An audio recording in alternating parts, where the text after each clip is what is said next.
Long Beach, California. Long Beach Municipal Auditorium, Saturday afternoon, August 2nd, 1964. The building is packed with approximately 2,000 people. Martial artists from across California and beyond. Spectators curious about this new phenomenon called karate. Journalists documenting what promoter Ed Parker has billed as the first International Karate Championships, a tournament and demonstration event designed to showcase martial arts to mainstream American audiences who mostly know fighting through boxing and wrestling. The auditorium air is thick with anticipation and the specific energy that competition creates. Athletes warming up, spectators claiming seats, vendors selling programs that list the day's demonstrations and tournament brackets. The smell is institutional. Old wood and concrete mixed with the sweat already accumulating from martial artists who've been competing since morning. The distinctive scent of tiger balm that many Asian martial artists use, coffee and hot dogs from the concession stands. The stage is set up for demonstrations, a raised platform with good sight lines for the arena seating, adequate space for martial artists to perform kata and self-defense techniques without crowding. The lighting is bright, ensuring that the audience can see technique details, that the handful of cameras documenting the event will capture clear footage. This is 1964. Video is expensive, limited, special. Only the most significant moments will be preserved on film. The event has been proceeding smoothly all afternoon. Various martial artists have demonstrated their respective styles. Okinawan karate masters showing classical kata, American black belts demonstrating self-defense applications, judo practitioners executing throws, aikido instructors showing joint manipulation. The demonstrations are impressive, technical, appreciated by an audience that includes many martial artists capable of evaluating what they're seeing. But there's an undercurrent of skepticism about the upcoming segment. The program lists Bruce Lee, Chinese Kung Fu demonstration. Most people in the audience have never heard of Bruce Lee. He's just a Chinese martial arts instructor from Oakland who runs a small school, who teaches some private students, who Ed Parker invited to demonstrate, because Parker believes that Chinese martial arts deserve representation alongside the Japanese and Okinawan styles that currently dominate American martial arts awareness. The skepticism comes from multiple sources. First, most American martial artists in 1964 train in Japanese or Okinawan karate, view those systems as the real martial arts, consider Chinese Kung Fu to be either theatrical performance for Chinese opera or mystical nonsense about qi and pressure points. Second, the few people who've seen Bruce in person have reported back with descriptions that sound exaggerated. Speed that seems impossible, power from tiny distances, techniques that don't look like the formal karate most Americans study. Third, Bruce is small. At 5'7" and 138 pounds, he doesn't look like what martial artists in 1964 think a martial artist should look like. Among the skeptics sitting in the third row is Joe Lewis. 24 years old, 6'1", 200 pounds of muscle built through obsessive karate training that began just 2 years earlier in 1962 while stationed in Okinawa with the Marine Corps. Despite his relative inexperience, only 2 years of training, Joe has already won the Grand Championship at this very tournament earlier today. Defeated experienced black belts through a combination of natural athletic ability, military discipline, and karate training under some of Okinawa's most respected masters. Joe represents the new generation of American karate, powerful, athletic, aggressive, treating martial arts more like combat sport than spiritual discipline. He's heard about Bruce Lee from Ed Parker, heard the exaggerated-sounding claims about speed and power, and he's frankly skeptical. Joe's karate is built on hard training, full-contact sparring, power generation through proper technique. The mystical-sounding descriptions of Bruce's capabilities sound like exactly the kind of kung fu nonsense that Joe believes gives martial arts a bad reputation among serious fighters. Bruce Lee stands backstage, waiting for Ed Parker to introduce him. He's wearing traditional Chinese martial arts clothing, black kung fu pants, a black long-sleeve top with traditional frog buttons, simple shoes. His hair is neat, his expression calm, showing neither nervousness about performing for 2,000 people nor arrogance about what he's about to demonstrate. At 23 years old, he's young, relatively unknown, aware that this demonstration could significantly impact whether Americans take Chinese martial arts seriously or continue dismissing them as inferior to Japanese systems. Ed Parker takes the microphone, his voice booming through the auditorium's speaker system. Ladies and gentlemen, our next demonstration comes from the Chinese martial arts tradition. Please welcome Bruce Lee, instructor of Chinese Kung Fu, demonstrating Wing Chun Kung Fu and his own developed principles. The applause is polite, but not enthusiastic. Bruce walks onto the stage, bows to the audience in the traditional martial arts manner, and begins with a brief explanation of what he's going to demonstrate. His voice is clear, his English carrying the accent that marks him as foreign-born but fluent, his manner professional rather than showy. I'm going to demonstrate several principles from Chinese martial arts, Bruce explains, not to show that one style is superior to another, but to show that different training methods develop different capabilities. Some of what you'll see might look unusual compared to karate demonstrations you've watched today. That's because the underlying principles are different, not because one approach is right and another is wrong. He demonstrates some basic Wing Chun techniques: chain punching, trapping hands, sensitivity drills. The audience watches with moderate interest. The techniques are different from karate, certainly, but not dramatically more impressive than what they've seen from other styles today. Joe Louis watches with arms crossed, his expression showing polite attention but no particular engagement. This is fine technique, he thinks, but nothing that validates the extraordinary claims he's heard. Then Bruce says something that changes the energy completely. I'd like to demonstrate a concept called the one-inch punch. This demonstrates how power can be generated from minimal distance when kinetic chain efficiency is optimized. I'll need a volunteer. Someone heavy, someone strong, someone who won't be easily moved by a regular punch. Hands go up throughout the audience. Martial artists eager to participate, curious about what this small Chinese instructor thinks he can demonstrate. Bruce scans the volunteers, but Ed Parker leans in and whispers something, pointing toward Joe Louis in the third row. "Joe," Ed calls out, "you just won Grand Champion. You're the biggest guy here who understands power. Would you help Bruce demonstrate?" Joe hesitates. He didn't volunteer, doesn't particularly want to participate in what he suspects might be a staged demonstration designed to make Kung Fu look more effective than it is. But refusing would look bad. He's the day's champion, people are watching, and declining would seem like fear rather than skepticism. "Sure," Joe says, standing up and walking toward the stage. At 6'1" and 200 pounds, he towers over Bruce, outweighs him by 62 pounds, represents everything that conventional wisdom says should make this demonstration favor the larger man. Bruce greets him respectfully, extends his hand for a handshake. Joe takes it, noting that Bruce's grip is firm but not aggressive, that Bruce's demeanor shows no arrogance despite what he's claiming he can do. "Thank you for helping," Bruce says. "I know Ed put you on the spot. I appreciate you being willing to demonstrate." "What exactly are we demonstrating?" Joe asks, his tone professional but carrying skepticism that Bruce clearly detects. "Power generation from minimal distance," Bruce responds.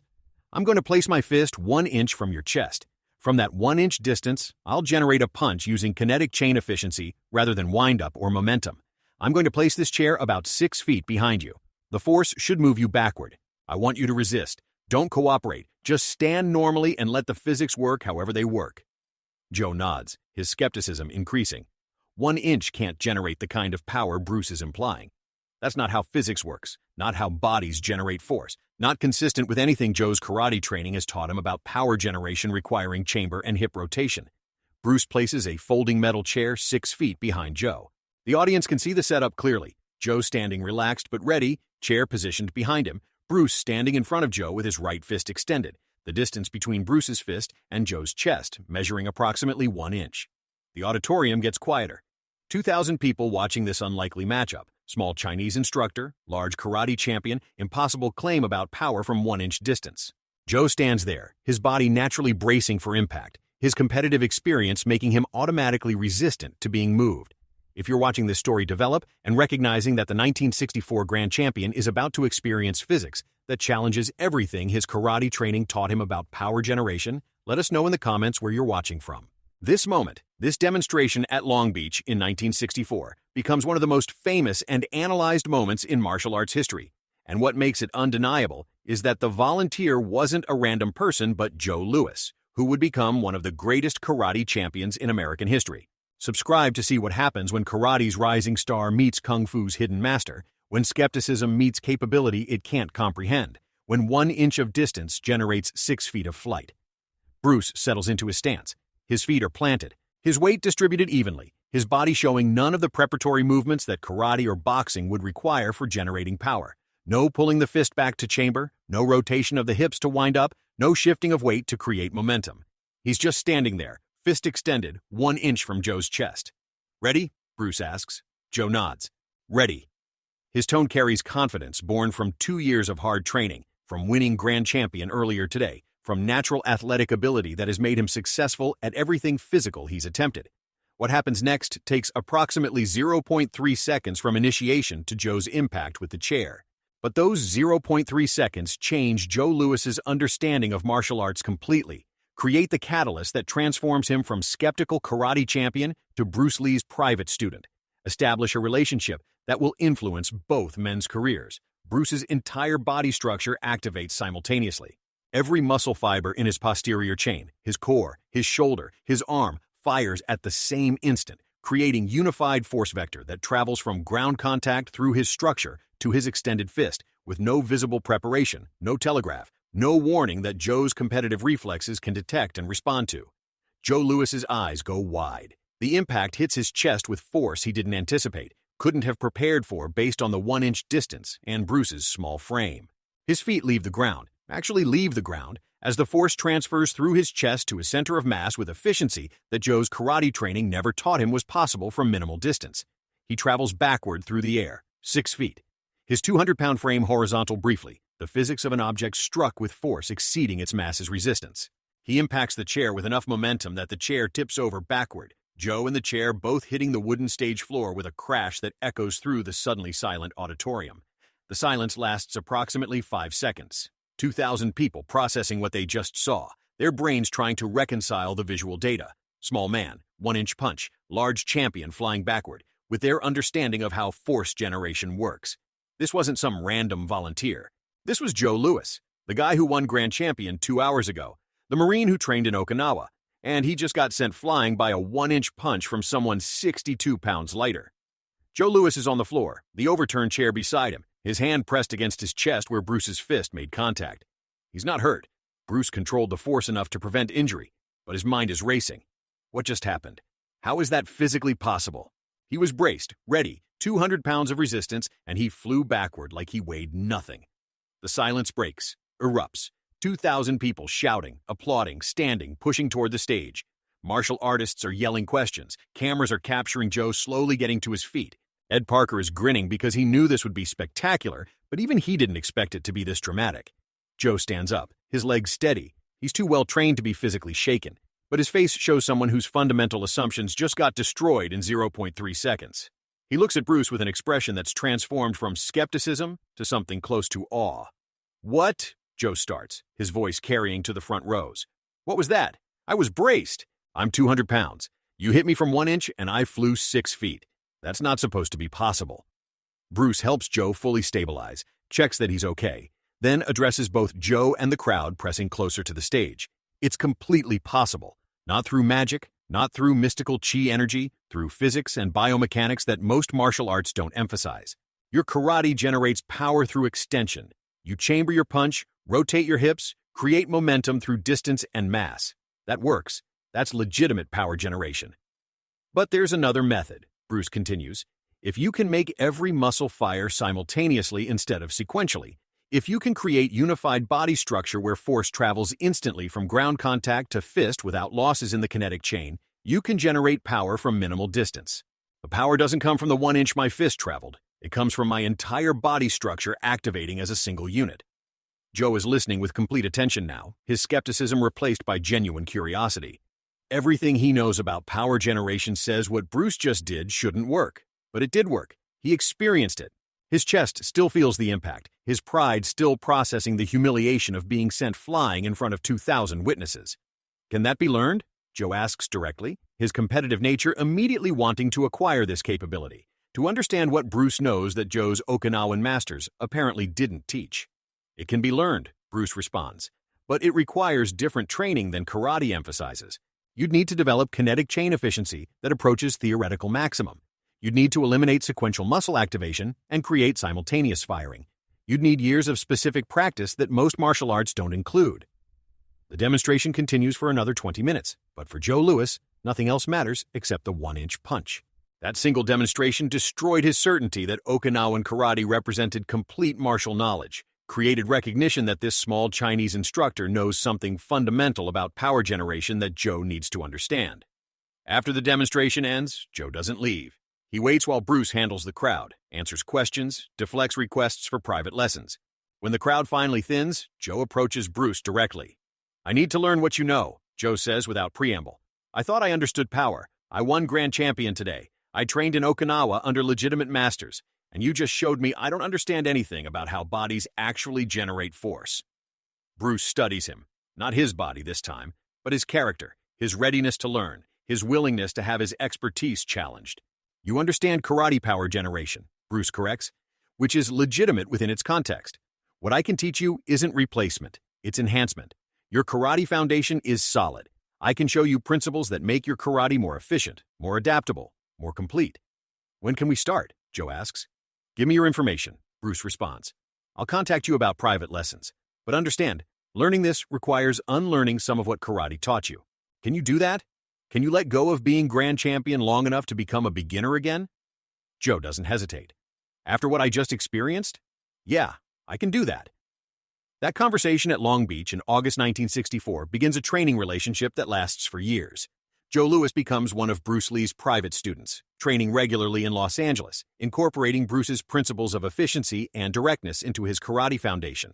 The combination makes Joe even more dominant in competition. He wins multiple national and international championships using an approach that blends Okinawan karate's structure with Bruce Lee's teachings about economy of motion and kinetic chain optimization. But the immediate impact is personal rather than competitive. Joe carries the memory of those 0.3 seconds for the rest of his life, uses it to teach humility to his own students, references it in interviews when asked about his training philosophy. I was 24 years old, just won grand champion, thought I was hot shit, Joe tells an interviewer decades later. Then Bruce Lee sent me flying backwards 6 feet with a 1-inch punch, landed on my ass in front of 2,000 people. That kind of humiliation either destroys you or teaches you. For me, it taught me that there's always more to learn, that expertise in one area doesn't mean complete knowledge, that staying humble matters more than protecting your ego. The 1-inch punch demonstration becomes legendary. The footage exists, grainy, brief, but clear enough to see Joe Louis being sent backward, the chair tipping over, Bruce standing calmly while chaos erupts around him. That footage gets analyzed frame by frame in martial arts documentaries, gets referenced in discussions about whether power generation from minimal distance is actually possible or just carefully staged demonstrations. But Joe Louis's testimony makes denial impossible. He's not some random volunteer who might have cooperated to make Bruce look good. He's a champion with nothing to gain from admitting he got dominated, with every reason to downplay or dismiss what happened. His honest acknowledgement, Bruce sent me flying from a 1-inch punch, and it changed how I understood martial arts, becomes the validation that skeptics can't dismiss. That's the truth about what happened when Bruce Lee's 1-inch punch sent Joe Louis flying into a chair at Long Beach 1964.